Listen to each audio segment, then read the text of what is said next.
few ground rules, Miss Quinn. It's Quinzel. Yeah, well, alright. Listen, a few ground rules. No physical contact whatsoever. Avoid heavy eye contact as much as possible. Each of the sessions will be recorded for documentation, but also for safety. Jeez, how dangerous can this guy be? He's chained up. You really want to ask that? You're the third one who's had sessions with him. What happened to the other two? One more thing. This man is very manipulative. If at any point he gives you some sort of nickname, drop, leave, get out. Drop everything? I can't just do that to a patient. For everyone's sake here and all of their safety, do not play into his games. No offense, but I've dealt with plenty of men like him before. Ma'am, I can assure you, you've never dealt with anything like the Joker.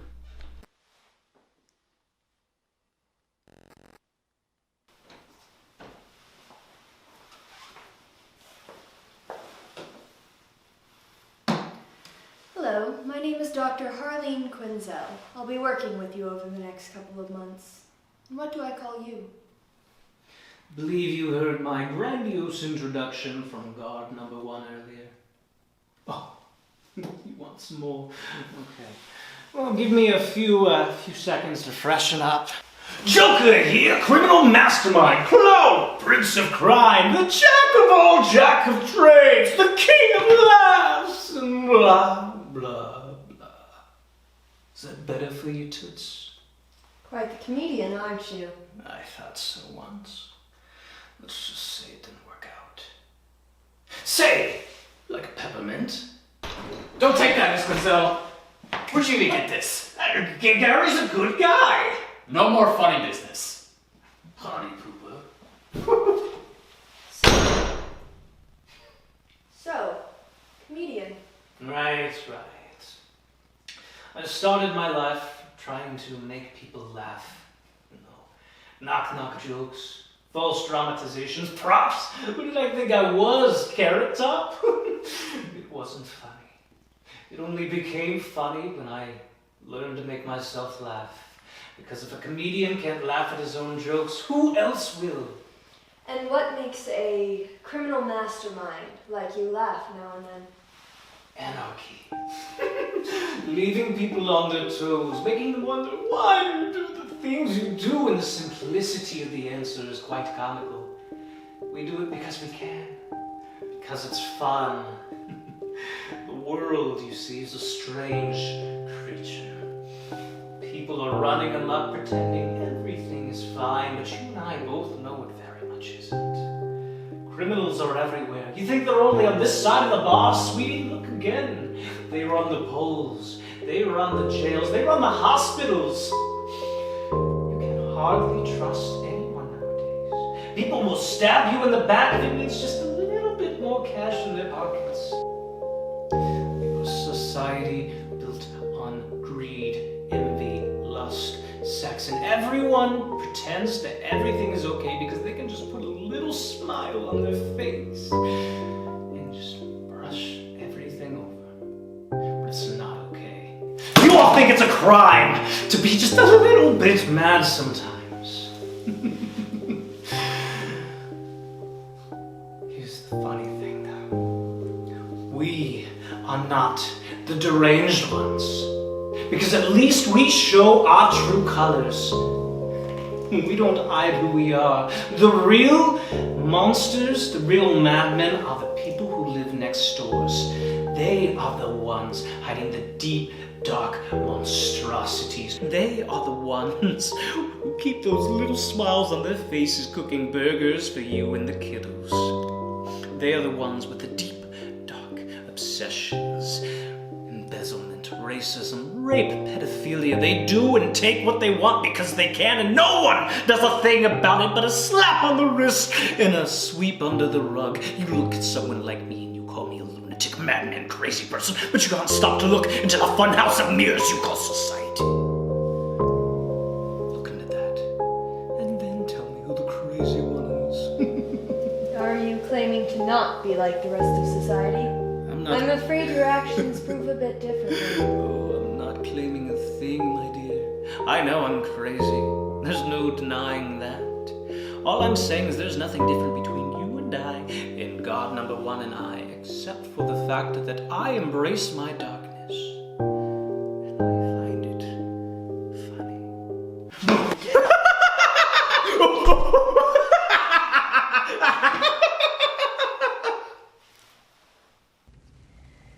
Session 1 has just concluded, and I have to say, I'm intrigued. I expected to be dealing with someone far less cooperative than him.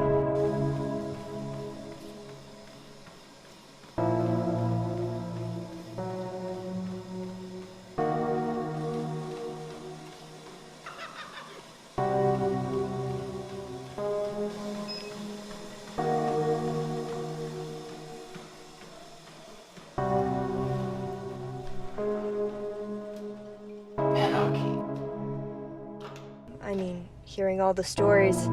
I expected to be walking out of here dreading coming back in a couple of weeks, yet here I am curious of what he might say next.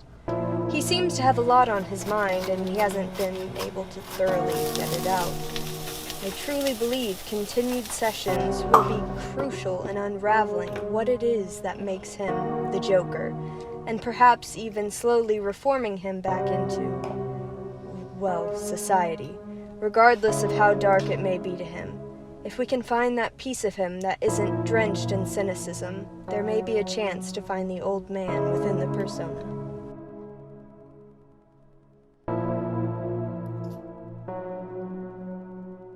Hiya, Doc! Good afternoon, Joker. How are you today? Well, I think I got Gary in trouble again.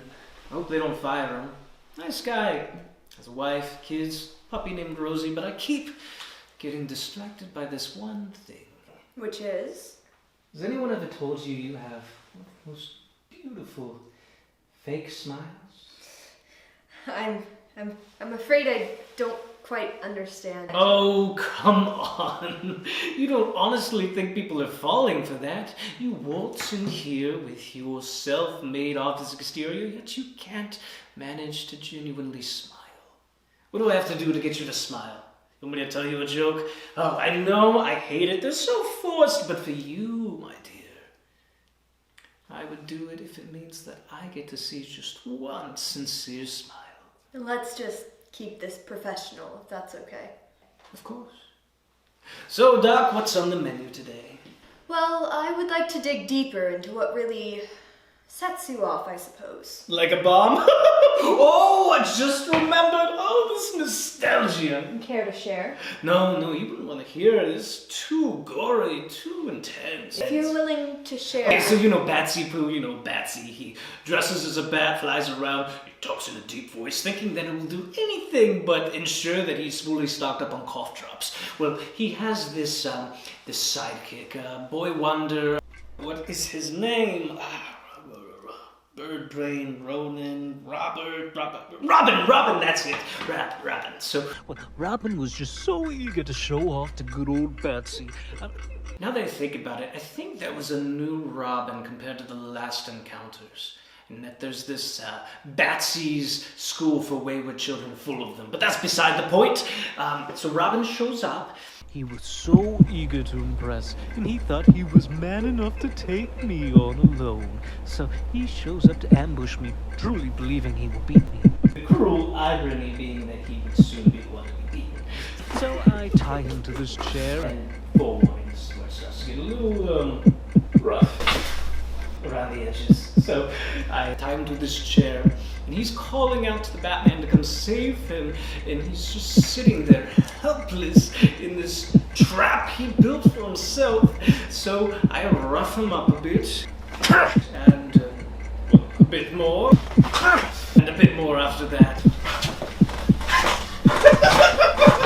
And, well, when all was said and done, I had prior engagements to attend to. I'm a busy joker, by the way, so I leave little Bird Boy with a parting gift in the warehouse. Fortunately, Batman showed up just to see the fireworks. In retrospect, I think the bomb was kind of a bit too much. It kind of put a damper on our relationship for a bit, but But wow, fire and ash in a starry sky is such a sight to behold, my dear. You should really see it sometime. In fact, Gotham has a very nice... I'll take a rain check. Are you often this brutal? Well, I mean, when you shoot the richest family in Gotham, you have to keep raising the stakes. Wait, did I do that? I don't know. It's all kind of a blur now. I did handicap the commissioner's daughter. Barbara! Barbara!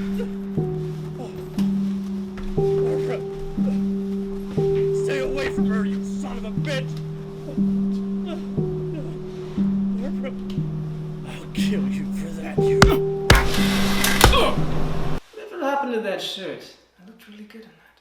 I can't seem to tell if you have any remorse whatsoever, Joker. Now, deep down, I know you can't completely find joy from others' pain.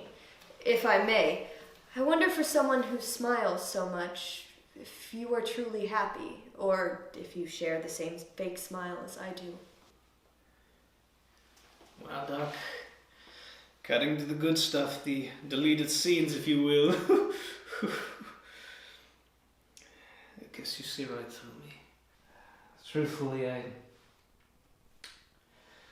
I use a lot of laughs and dark humor to mask the fact that I feel empty. And I try. Oh, I try so hard, but there's nothing I can do to not feel alone. I'm just in being here, and this place is isolation. It just makes it worse. Tell me, when do you feel alive, more or less? I'm not really sure. I guess whenever I'm fulfilling some sort of crime or plan, I get this huge rush of adrenaline from it, not from the crime itself. Honestly, I could care less what I'm doing. It's just the idea that no matter what, Batsy will show up for another one of our epic skirmishes. It's exciting. It's a countdown. I feel like a kid at Christmas. And what about these encounters are so exciting to you? I don't know. It's just this feeling of bliss, knowing that I will always have this back and forth. I mean, I will do the crime, he shows up, he threatens me, we exchange words and fists, and so on. And the idea that I can do whatever I want to him and others, and believe me, I have tested him. I can do all of these incredibly bonkers things, and he would rather just lock me up in Arkham only for me to escape, wash, rinse, repeat. I don't know, it's silly. Whenever I feel like, I can't count on anyone, I always am reminded that Batman will be there to knock me unconscious. That's actually not silly. It makes sense. We as people need companions to fulfill our lives. Seems to me you think of Batman almost as a friend. You think of me as a person? Yes, of course, a friend, a best friend. That explains everything. That explains why he hasn't finished me off all these years, despite everything I've done. We must be friends. I want you to do me a favor. Before each session, I would like you to write, in this journal, letters to Batman. Talk to him, explain your thoughts and your feelings about each day, and when we meet up next, I want you to read them out loud to me. I don't know, Doc. That seems kind of a John Green novel. Try it for a couple of weeks, and if you find you don't want to continue, then you don't have to. All right, I'll try. Thank you for trying this for me, Joker. It appears our session is about done for today. We'll meet back up in 2 weeks. Doc, thank you for listening.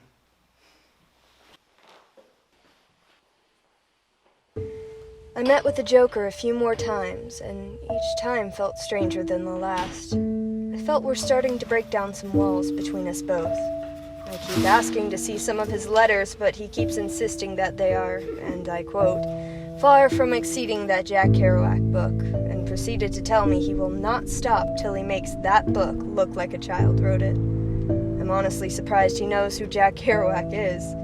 I'm also very confused why On the Road seems to be his benchmark to beat.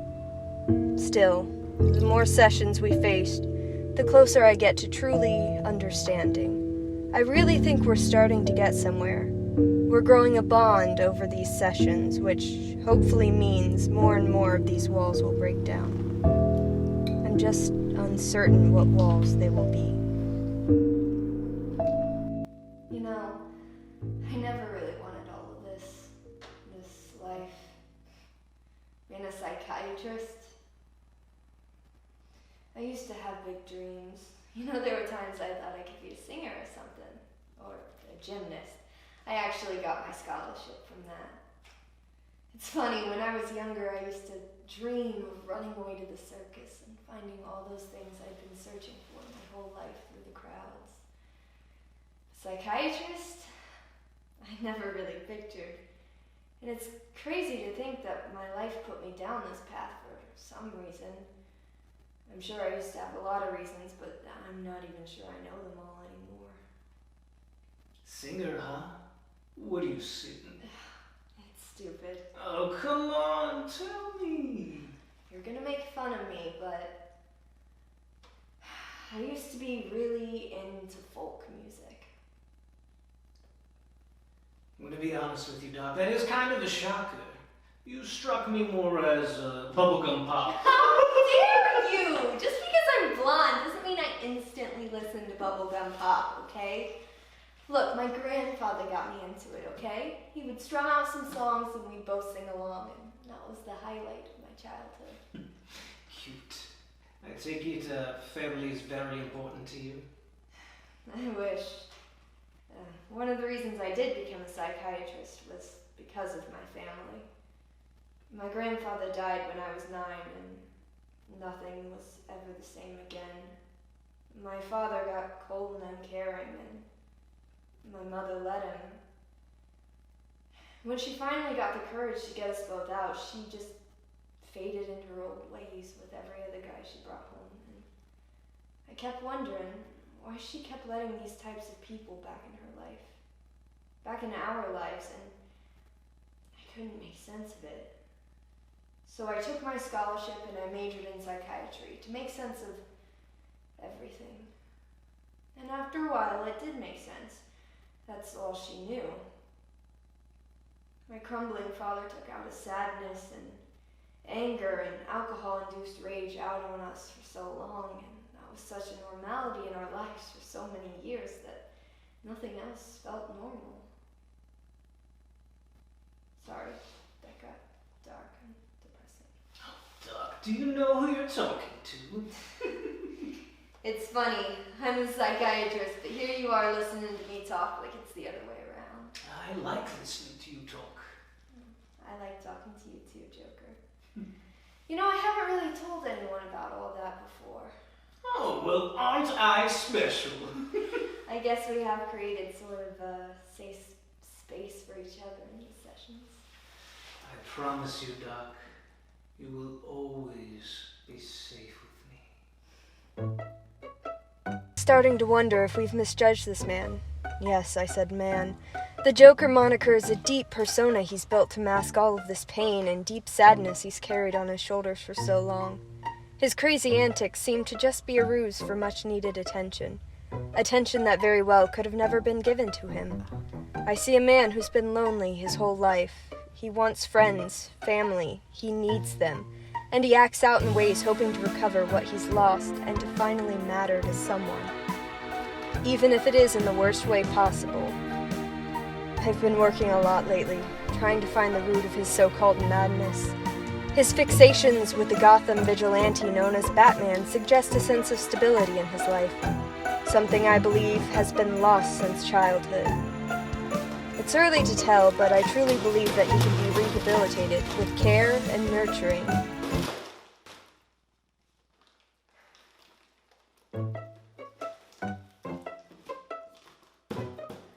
And a lot of patience. We can bring a positive, new citizen to Gotham City.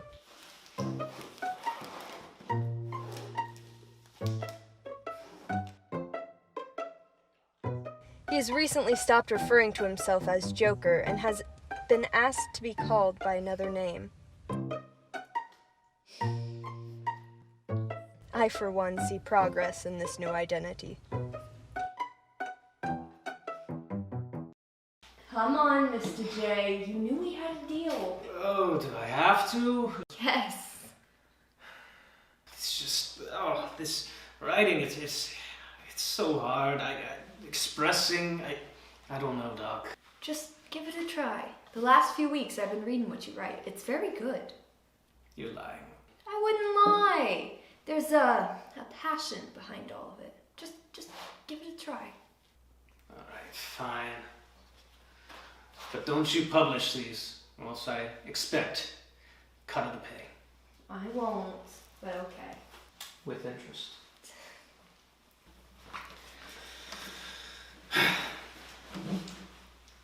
To Batman. It has been months since our last parley. I must say it feels a bit weird having been stuck here for so long. Days go by and yet I long for a rush of adrenaline. From you holding me by my neck at the rooftop ledge. Ha ha. Or bashing my head between your gloved fists till my teeth feel loose. And I often wonder if you miss these days too. If you feel the adrenaline I do, the rush, the excitement.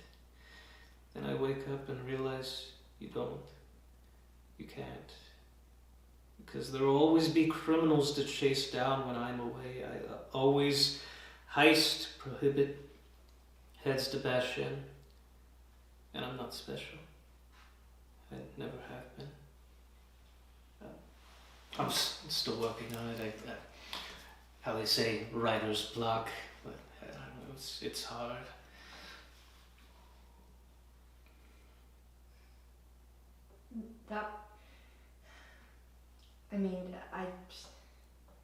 Do you feel that way? What way? Like you've never been special? Have you seen me? The only thing special about me came from sets of chemicals, whether they discolored my skin or balanced my brain. That is the peak of my uniqueness.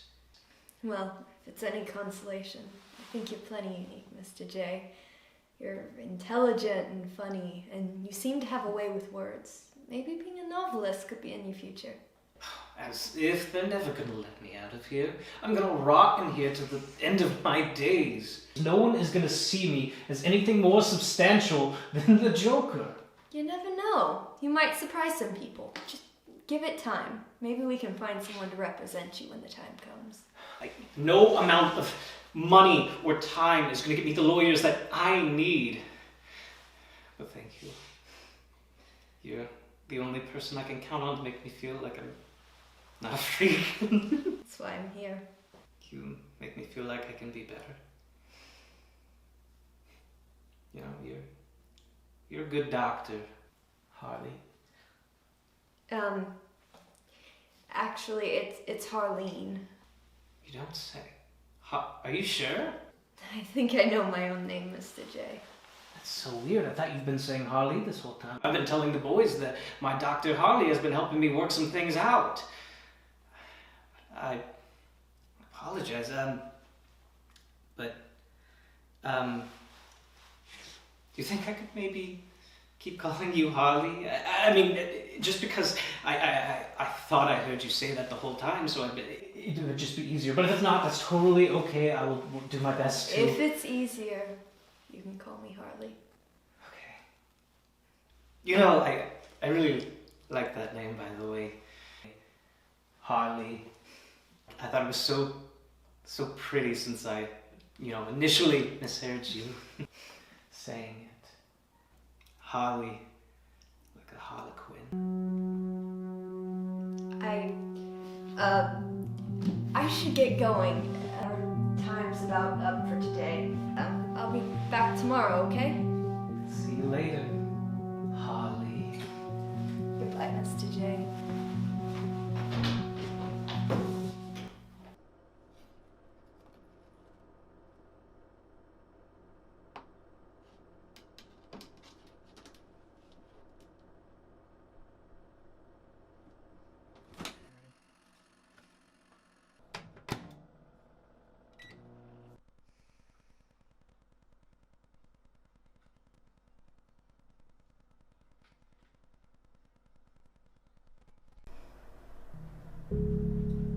You know, I really like that name, by the way. Harley. You think of me as a person.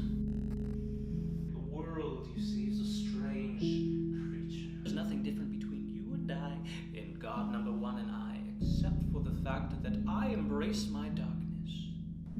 I like talking to you too, Joker. You know, I haven't really told anyone about all that before. I guess we have created sort of a safe space for each other in these sessions. I promise you, Doc, you will always be safe with me. Like a Harlequin.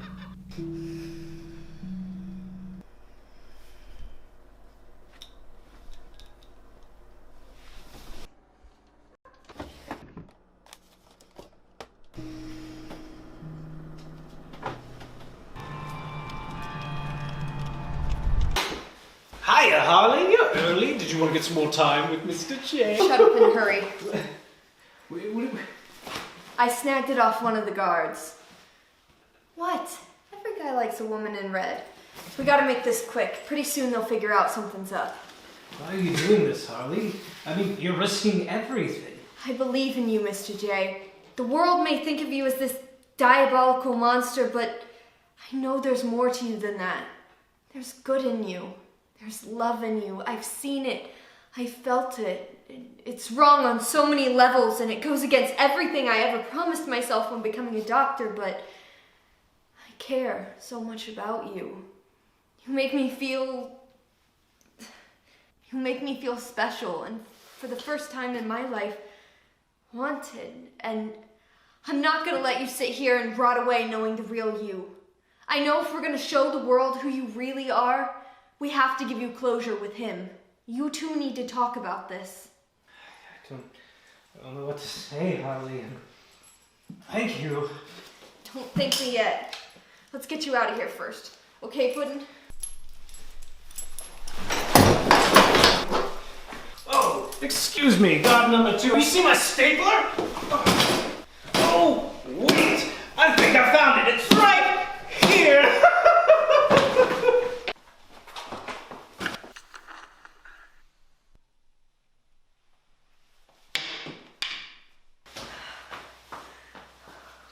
Wow, Doc, that was... Insane! Oh, nonsense. That was wonderful. You were wonderful.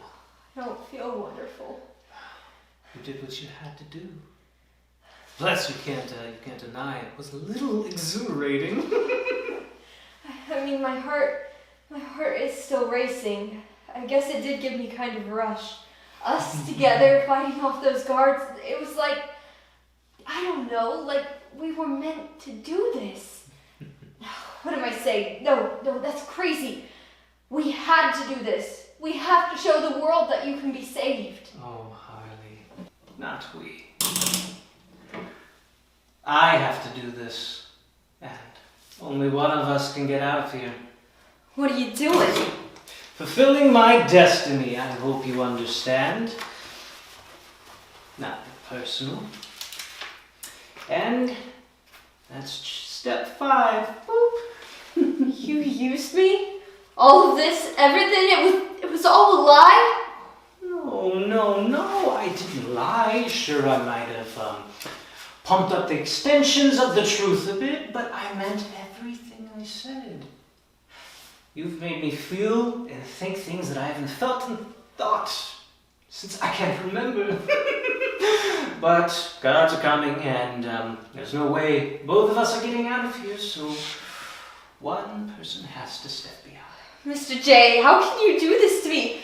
I thought I loved you, okay? I've done everything for you.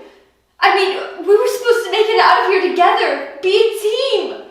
I broke my oath for you. Hell, I killed for you just now. Oh, God. Oh, I'll come back for you. Don't worry, but right now your Mr. J has a date with an equally delusional, borderline furry, black-clad sadist. Don't leave me here. I trusted you, damn it. Oh, I love you too, my little guard bait. This just in, the Joker has been seen in a series of crimes throughout Gotham City. Where will he be next? This is Jack Ryder keeping you informed and updated. Oh, Ryan Reynolds, now what did you get into this time?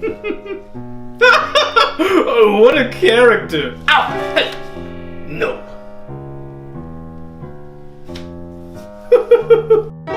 This is Vicky Vale coming to you live with quite the story. Harleen Quinzel, a psychiatrist working at Arkham Asylum, has been brought into custody after having been an accomplice to the infamous Joker's escape. No word yet on how involved Miss Quinzel was in his escape or even his whereabouts. We are here with Commissioner James Gordon, hoping to get a little insight. Commissioner, is there anything you can tell us on anything that has transpired? All I will say is that my men are working diligently to bring this madman in, and I will personally lock him in his padded cell by the end of the night. You have my word. No further comment. Quite the promise from the Commissioner. As always, we will keep you, the people of Gotham, updated on any further news.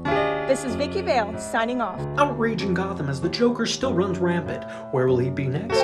Keep tuning in for our live updates. In other news, actor Ryan Reynolds, last seen filming his new movie I Can't Tell If You're Serious in downtown Gotham, has gone missing. Any news of his whereabouts, please contact GCPD. Robberies, assault, arson. The Joker is still running free in this city with no signs of stopping. Where is Batman? Yes, where is Batman? I don't get it. I've done every single spontaneous crime. He gets off on this. Even crimes that aren't even in my wheelhouse. I mean, arson? Where am I, Firefly? Oh, I need to think bigger. But first, we soak.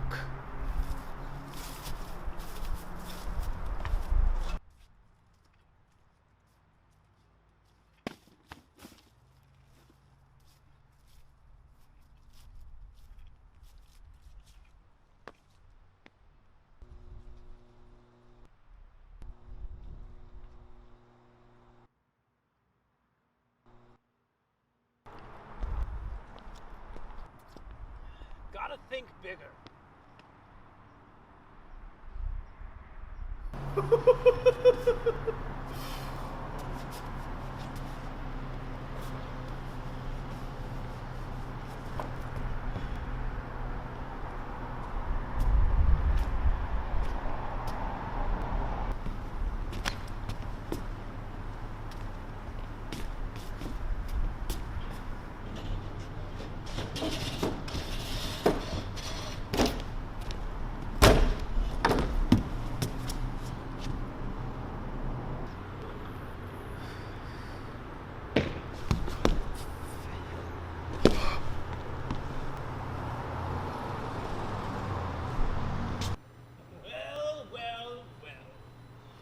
Who finally decided to show up.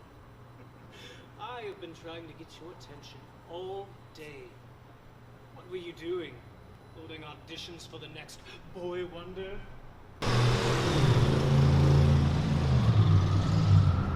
I was in Metropolis for a few hours and we turned this city into a circus. Did you expect anything less? I expect you to stay in your hole. Nope, can't do it. Sorry. Oh, you and I, Batsy, we gotta have ourselves a little chat. Not a little chat. Going. Not until I've said my piece. I've waited all day for you to show up. And you're late. I've done crime after petty crime waiting on you. Crimes I don't even care about. I don't care about the money or the satisfaction. All I care about is that you just sit here and listen to me for a few minutes. After that, sure, you can just wrap me up and put me in my little hole. But I am not leaving from this spot until you have listened to what I have to say. Relax, Batsy Poo.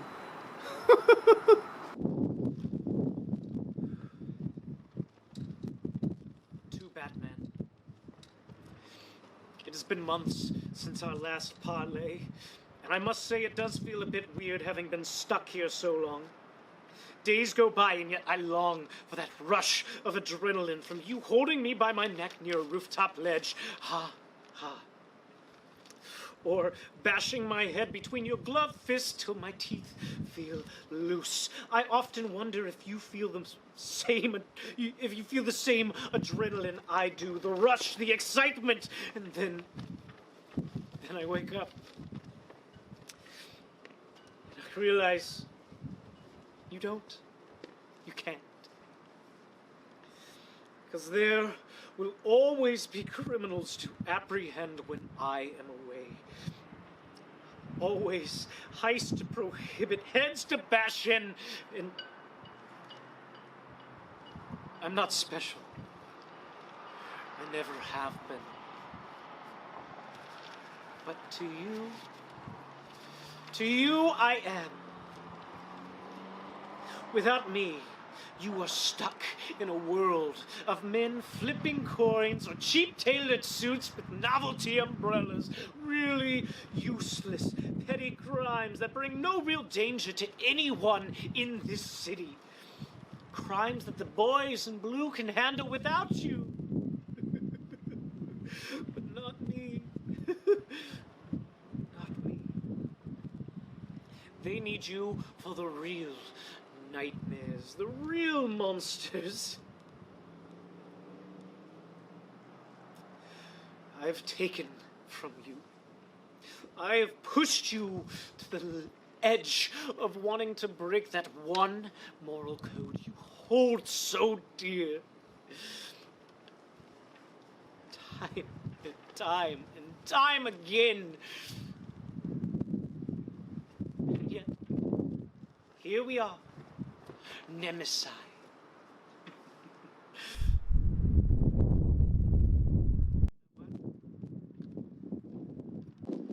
We complete each other. And no, not in a lustful, romanticized way, but you need me like I need you. You complete me. I complete you. You fill my cup. I fill yours. I cause mayhem and anarchy so that you can swoop in and clean it all up, bag me up, and send me right back to our time and time again. And at the end, we feel this usefulness, this completeness in this dark, deep, cruel world. I have pushed you and pushed you further into for a second, wanting to just end all the suffering, take my life, save Gotham, and yet you can't. You don't. And that means something. You've had every opportunity, and yet here we are again. It all finally makes sense. We are friends. That's what we are, best friends. We are best pals. We are destined to do this for the rest of our lives, to the end of time. Tell me I'm right. I know I'm right. Tell me. We are not friends, Joker. You are a sick, sadistic psychopath who hurts people for his own pleasure. You have hurt people that I care about. Some that I can never bring back. We will never be friends. You are a plague on this city. I understand. You're trying to cover this up. I get it now. You don't want to hold on to that macho exterior that you want the whole world to believe. I get it now. You don't want to make the other guys jealous. I mean, Harvey Dent too. Oh, no. I get it. I understand. Don't worry. Your secret is safe with me. Right here. I am not against killing. I would have killed you a long time ago. You mean nothing to me or to anyone in this city. I'm going to take you back to Arkham, where you can spend the rest of your days thinking over the fact that the best friend you ever had, you're nothing to him. All right, Batman. I am finished with the games. If we are not friends, right here, right now, throw me off this ledge. If we aren't friends, take my life right now. Save this city. Be the hero that they all want to make believe you are. Embrace the darkness that you love so much. That's enough.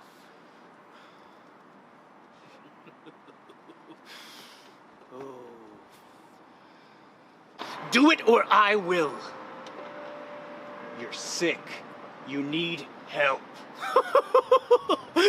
I don't need anything. I've had my peace. I told you.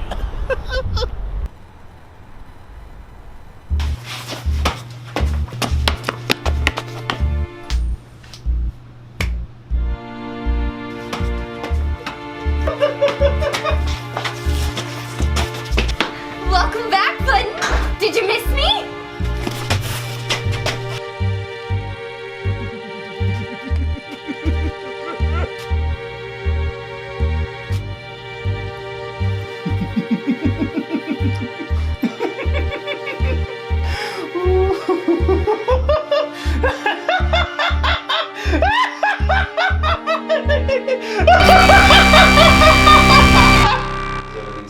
Yes, my dad hand-delivered him to his cell. He won't be seeing another doctor anytime soon.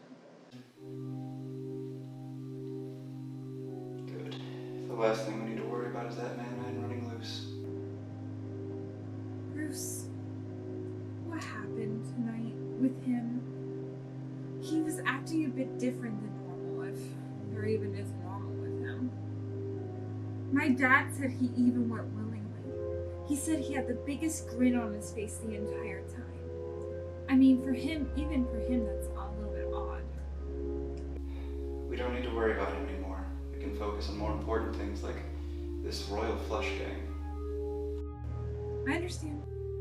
I'll see if I can dig up any information on my end. Thank you, Barbara. Take care, Bruce.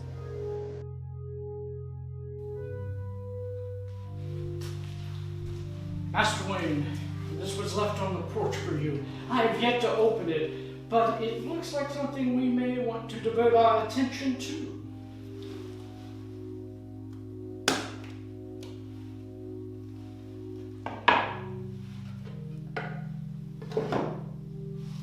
Well, this is mysterious. Whoever it is, they want me to guess their password. Well, there must be a clue hidden in there somewhere. That's just it. Clue is the password. The letters correspond to the numeric value.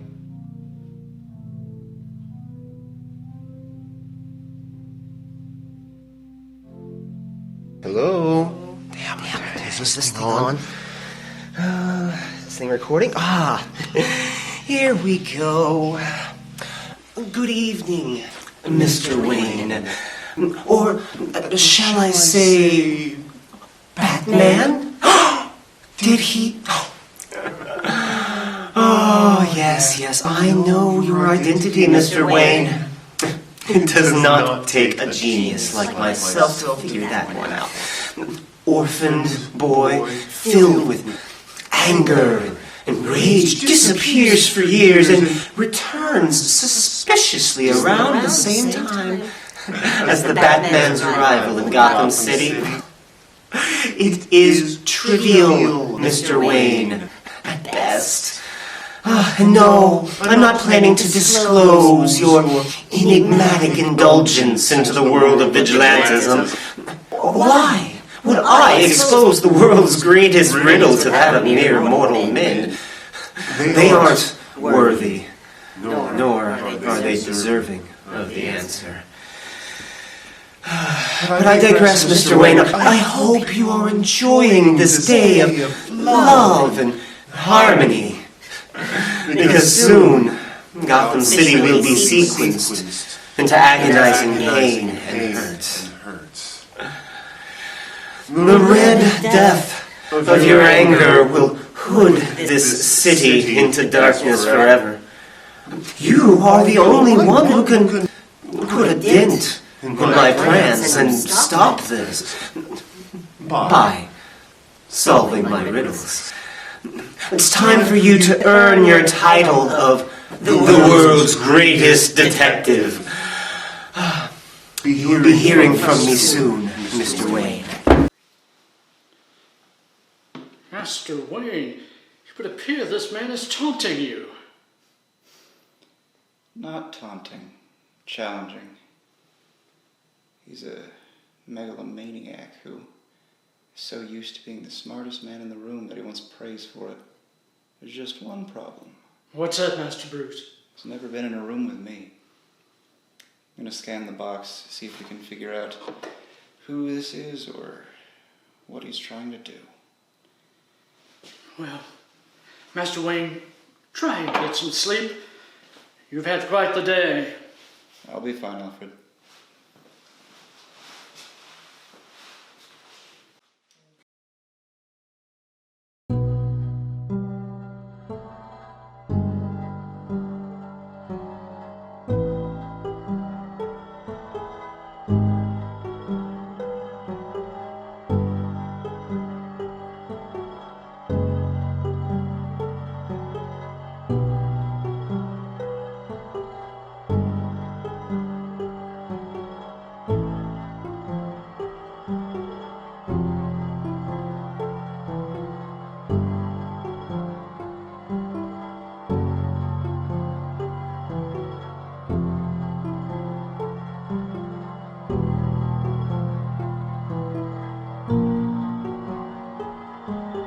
Ha ha ha!